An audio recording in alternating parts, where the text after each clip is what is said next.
Hello, this is Robert Rickover. I'm an Alexander Technique teacher in Omaha, Nebraska, and my guest today is Imogen Ragone, a teacher in Wilmington, Delaware. We both teach mainly online, and we're going to have a little conversation today about the history of the Alexander Technique. And Imogen has not been warned about the topic as per our usual arrangement, because in the interest of spontaneity. But I'd like to start by asking you a question. I'm not having researched the topic. No, you don't need to, you're not going to have to do any research to answer this question. Okay. When you first heard about the Alexander Technique, at some point, I'm sure the sort of backstory to how it originated popped up in your consciousness. Can you remember what your idea was about what Alexander did and how he did it at that point was to you? I mean, how did you view what was your take on what he did, and what was your take on just what was your take on how he made his discovery? Let's put it that way. I mean, it was the whole story about him standing in front of mirrors. At the time, I thought for years. I've now discovered it's maybe something more like 18 months of his key discovery period. But so using mirrors, right? Using mirrors, observing himself, reciting or speaking as if he was performing, and noticing this whole pattern in his neck and his whole body down to his feet gripping on the floor. Right. It's hard for me to remember exactly how I took it in right then, because I've got so many more years of knowledge about it afterwards, right? And there's been a lot of like, new developments that have kind of changed. But it just seemed amazing that this guy took so long in front of the mirror on his own, working this out. Yeah, what was your take on the guy in general at that point? I mean, what did you think? Was he like a genius who also was very dedicated and spent all this time? Maybe I don't know if I used the word genius to myself, but it just seemed amazing that someone could be dedicated enough to spend this amount of time, be that kind of disciplined and committed. Right. And the amount of time back in the day was usually framed as like 9 or 10 years. Yeah, so this sounds like he's spent decades. And he's got these mirrors, and he's sitting observing himself from various angles.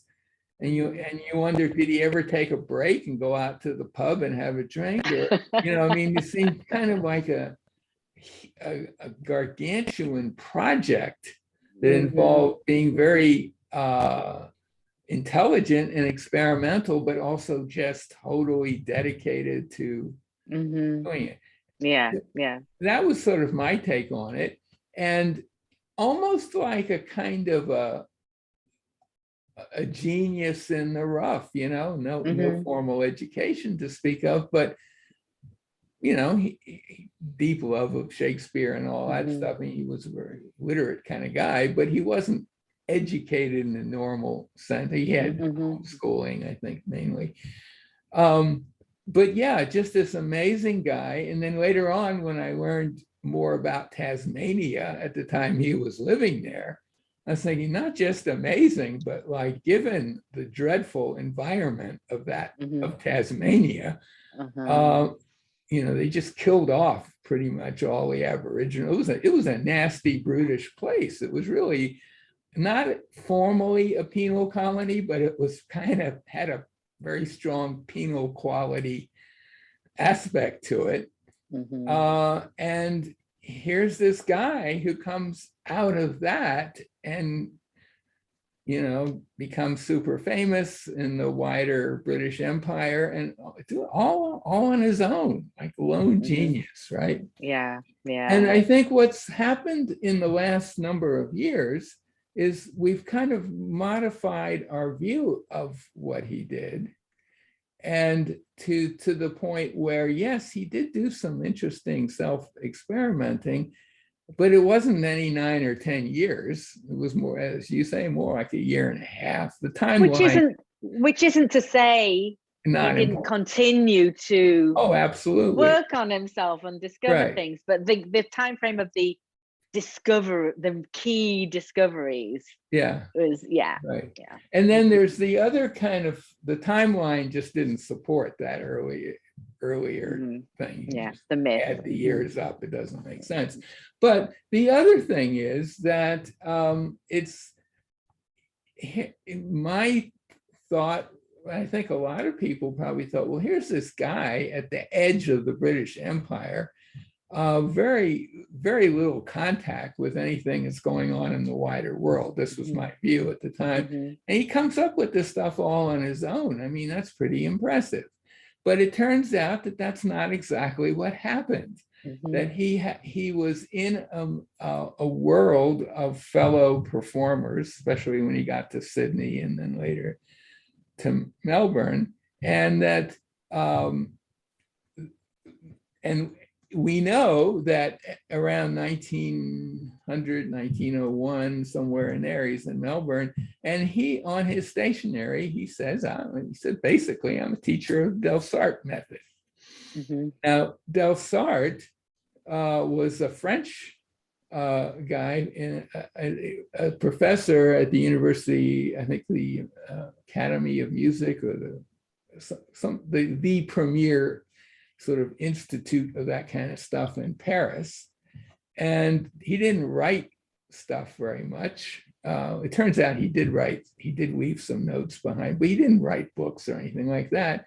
And then the question was, well, how would Alexander have gotten to be a Delsarte teacher? And now we know that there is a much more direct connection, that Alexander's younger brother, Camille, immigrated to Tasmania, which is not the typical. You mean Delsarte's younger brother? Yeah, Delsarte's younger brother, Camille, who was trained in his method, showed up in Tasmania in 1851 and was teaching there and on the mainland of Australia, and it was quite well known in the artistic community. Teaching for like 20 years or so, then he retires back to Tasmania. And this is all before Alexander. He's still just a kid. So Alexander, I'm sure, never met Delsarte.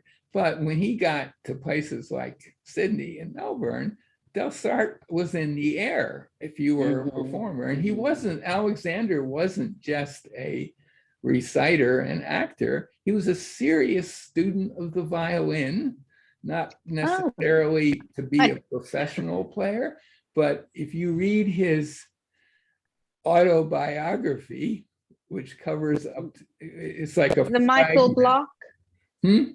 No, Michael. Alexander wrote his own autobiography. Oh, I didn't know that. Oh, yes.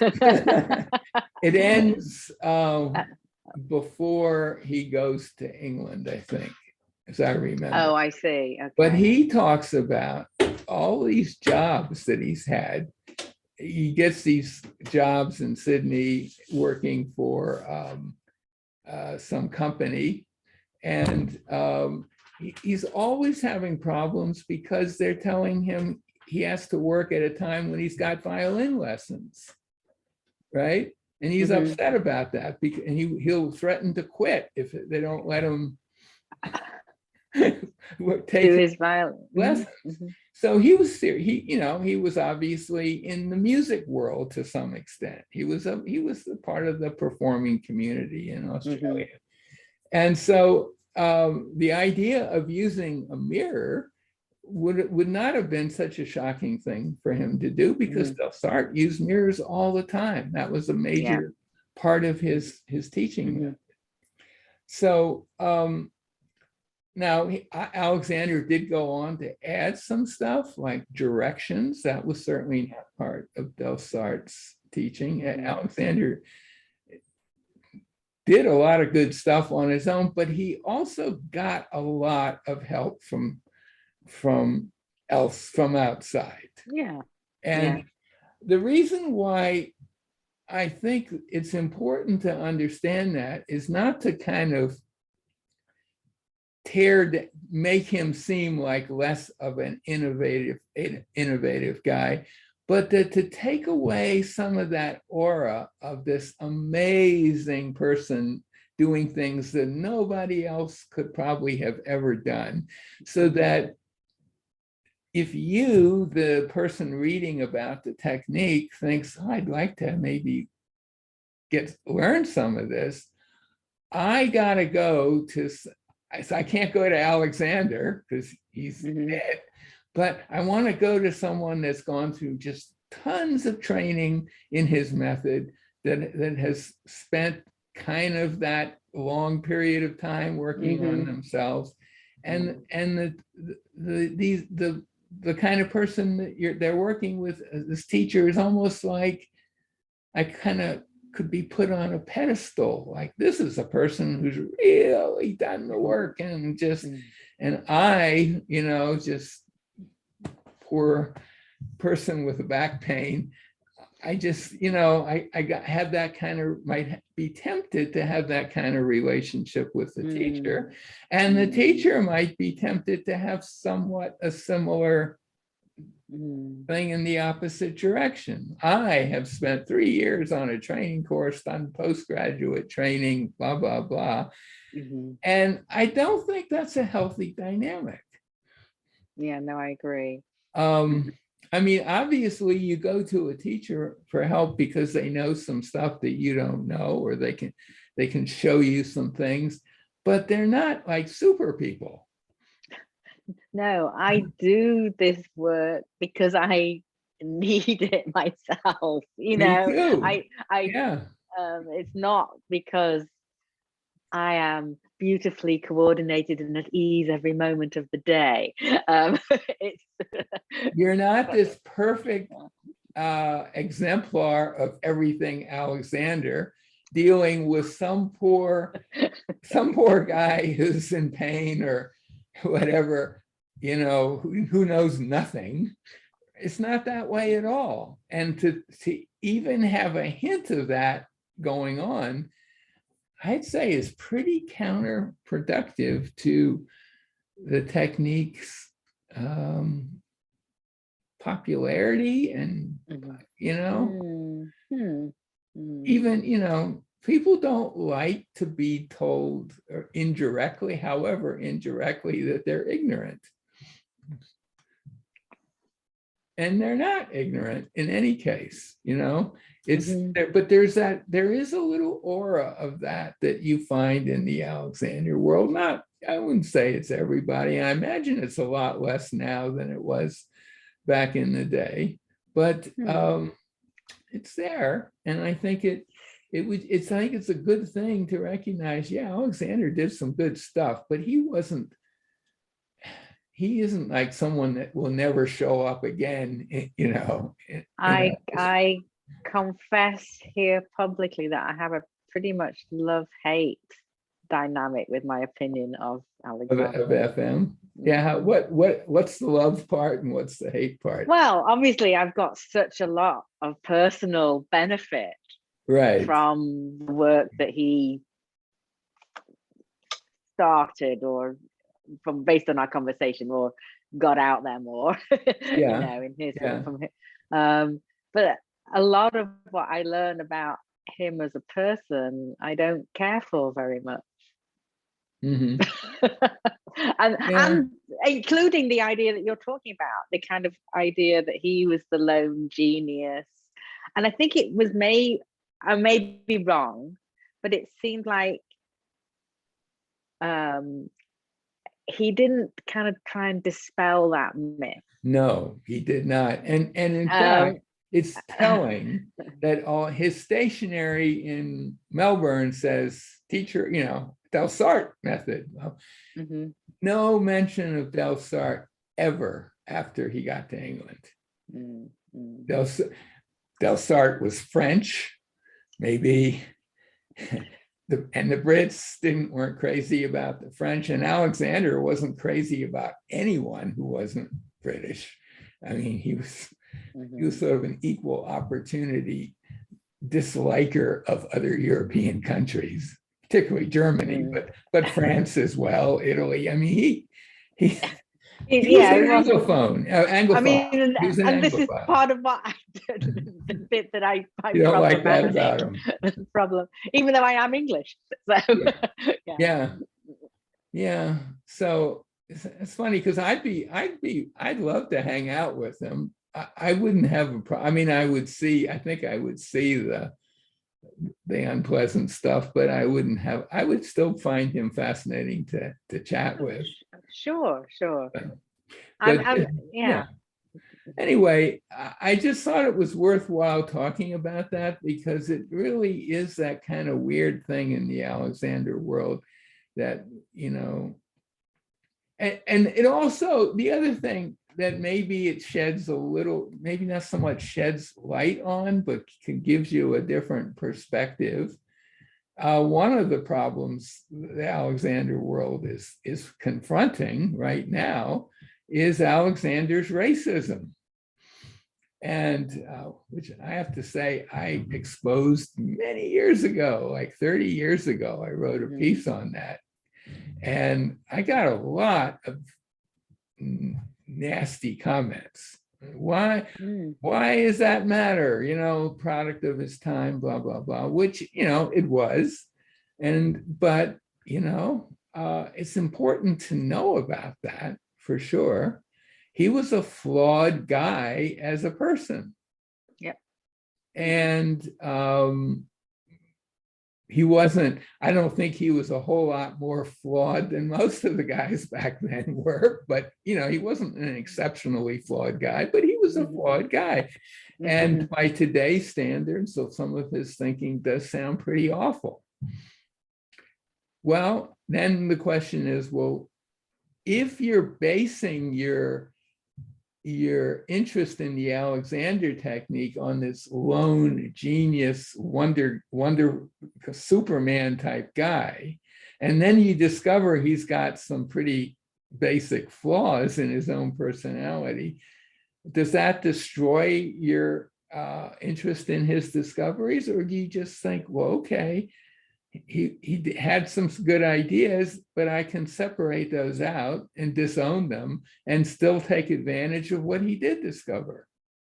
I think that's where I am, more or less. Yeah. Just you describing the lone guy. Yeah. And yes, it all came maybe from him originally, but it didn't, because his work came from other stuff. But I'm thinking of what I learned and how I've learned different things from different teachers I've had, and how that all, and different colleagues, and students. Right. And how that is all part of it. It's not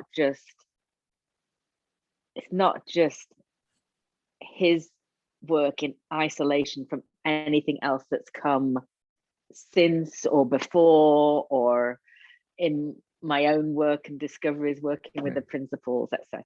So. Right. And it does seem to be a quality of people like Alexander, or people who come up with discoveries. They often are reluctant to acknowledge people from whom they've learned. I used to be really irritated at Feldenkrais for writing these books and not at least with tons of footnotes in them and no reference to Alexander at all, when it was pretty clear that he knew about Alexander. We know he had lessons apparently with Walter and so on. That I thought that was really kind of cheesy, a Feldenkrais. Mhm, But it's mhm, really nothing compared to what Alexander did. He kind of disowned Delsarte when mhm, it was mhm, convenient to do so. mhm, And I think it's just maybe a quality of people like that. Someone once said to me, thinking about how to think about Alexander, they said, well, your mailman might be a creep, but you're not going to reject the mail, mm, right? mm. And I think that's kind of what we're dealing with here. Um, I don't know. Do you like that Don't, analogy? It's not mine. I think yeah, it's well, pretty it good, makes though. sense. It's kind of like Yeah, don't throw the baby out with the bathwater, right? yeah, Yeah, yeah. yeah. So that's all I had to say. Do you have any more thoughts about this historical, sort of the newer historical take Well, on it? I think it's actually really helped me to humanize him, to have more context. And it doesn't feel like there's this pinnacle that mere mortals can't reach. That it helps me to have um, a better understanding of the context and the different influences And to be comfortable with Alexander possibly having being made some mistakes, maybe not just not having, he had some mistaken views about race for sure, but maybe even some mistaken views about parts of his own discoveries. Like I personally think it was smart of him to come up with directions, but I think he didn't really come up with the very best directions. And that's not to blame him because it was new territory. he was the beginning of the process. But he was So very yeah. frustrated with his students. And Mhm. some say, well, that led to this moment when he shows up one day at Ashley Place and says, you know, I don't have to do this direction stuff. I can just give it to get him to do it with my hands. Mhm. Mhm. My teacher on my training course, Paul Collins, when he talked about that, he said, Mhm. that was a very, he said almost the same thing Bill Conable said, mentioned earlier in an earlier talk. He said that's kind of a dangerous moment in the history of the technique. When Mhm. Yeah. Alexander says, hey, I can just use my hands and get them where I want. And there's some instances in his book, is an instance where some doctor calls him up and says, I got this patient, I don't know what to do with. Alexander hops in a cab and goes over there and zaps this guy and gets him to be just perfect, right? And well, what comes after that? I mean, Yeah. you Yeah. know, Yeah. Yeah. Yeah. Yeah. so. All right. Well, if you don't have anything more to say, I think this would be a good place to stop. Yeah. My guest today has been Imogen Ragone, an Alexander teacher in Wilmington, Delaware. Imogen, thank you again, second time today, for agreeing to do this. You're welcome. It's always interesting.